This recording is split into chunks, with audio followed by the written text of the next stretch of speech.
Well, it's time to talk business. Nigeria's Monetary Policy Committee has concluded its 304th meeting, with the first in 2026, with decision to slightly ease monetary policy.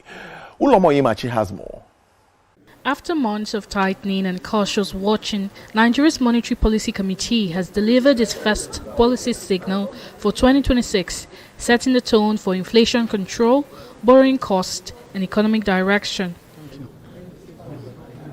Some major updates from its meeting include reduction of the main interest rate from 27% to 26.5%.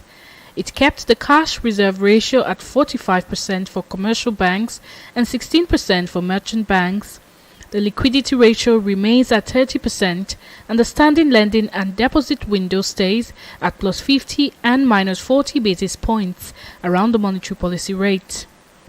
The central bank governor says the decision to reduce the benchmark rate is based on sustained decline in inflation, which has now fallen for 11 consecutive months. In reaching this policy decision, the committee took into account the sustained deceleration in year-on-year headline inflation in January 2026, marking the 11th consecutive month of decline. The governor also highlighted Nigeria's export performance, noting that export earnings rose to $50.45 billion, the highest level recorded in 13 years. He further praised Executive Order 9, signed by President Bola Tinubu, saying it will improve revenue remittances from the oil and gas sector. The committee acknowledged the potential impact of this order in improving fiscal revenue and accretion to reserves. On inflation, the latest figures show headline inflation eased to 15.10% in January 2026. Core inflation declined to 17.2%. But despite the improvement, the governor says the country must proceed cautiously to avoid reversing recent gains. The outlook may appear brighter with signs of a stabilizing economy. However, the central bank has warned of lingering risk that may truncate the progress, including election-related spendings ahead of 2027 and global economic uncertainties.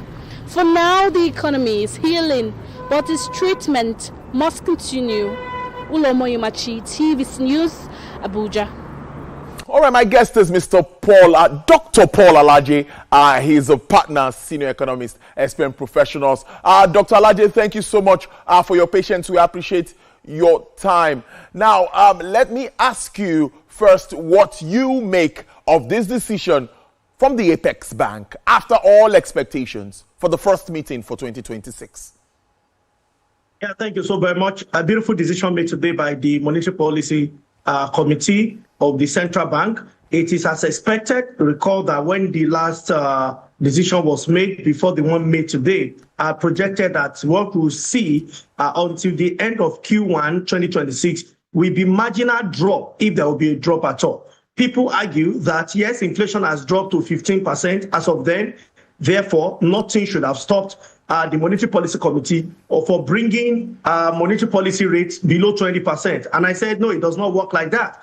The reason is because central bank, more than anybody else, understand what led to major reduction in the rates that we have seen. And I can tell you, yes, we have seen large stability, price stability, but the one that we know that we cannot, by any standard, deny is the exchange rate, of course, which is the market has largely stabilized around 1,320 to 1,380. We have also seen that price stability, as published by the Bureau of Statistics, has revealed that inflation is around 15.1%. But we cannot take away a component of that stability, which of course is the rebasing of our inflation numbers. We have seen that the impact of rebasing is reducing, and we have seen that real stability is also started appearing. But it's important for Monetary Policy Authority to tread with a lot of caution. One, because of peculiarity of 2026 election year. Secondly,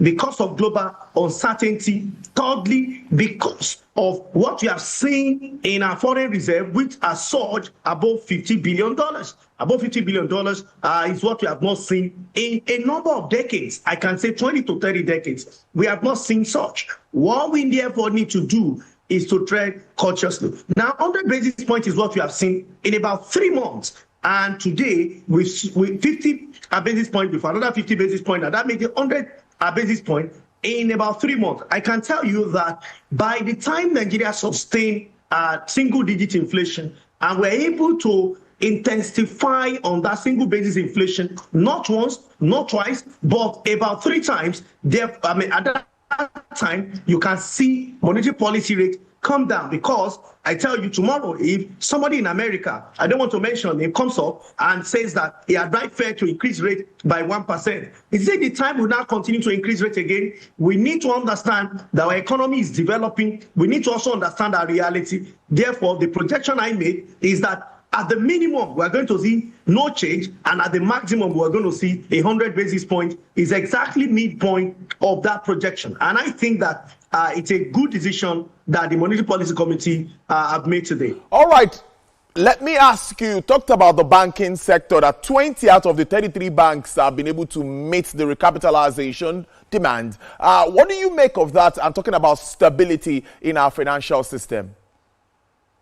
Well, I must say that 20 out of 33, we have a few days to go. I believe that we are going to see about 5 to 7 more are showing positive signs of also crossing over. And I know that there are some that if they don't, they can still meet, if they can't meet international standard of, level of banking criteria, I believe they will meet local. So it's not going to be, because there'll be a lot of fears whether people should go and collect all their money in the bank that cannot meet up. No, I want to listen. I want to advise a lot of Nigerians that are watching now that the central bank will do everything possible such that your bank will not fold up. That's not what we are saying. What they are saying here is that your bank should improve in its capital such that it can respond and protect you when the time comes. So for those who have not been able to protect, there is room for many things. It could be acquired, it could merge, it could also remain as either regional, or it could be a national bank instead of an international bank. So all of those provisions are there. And I think that since we started this under I think Chukwuma Soludo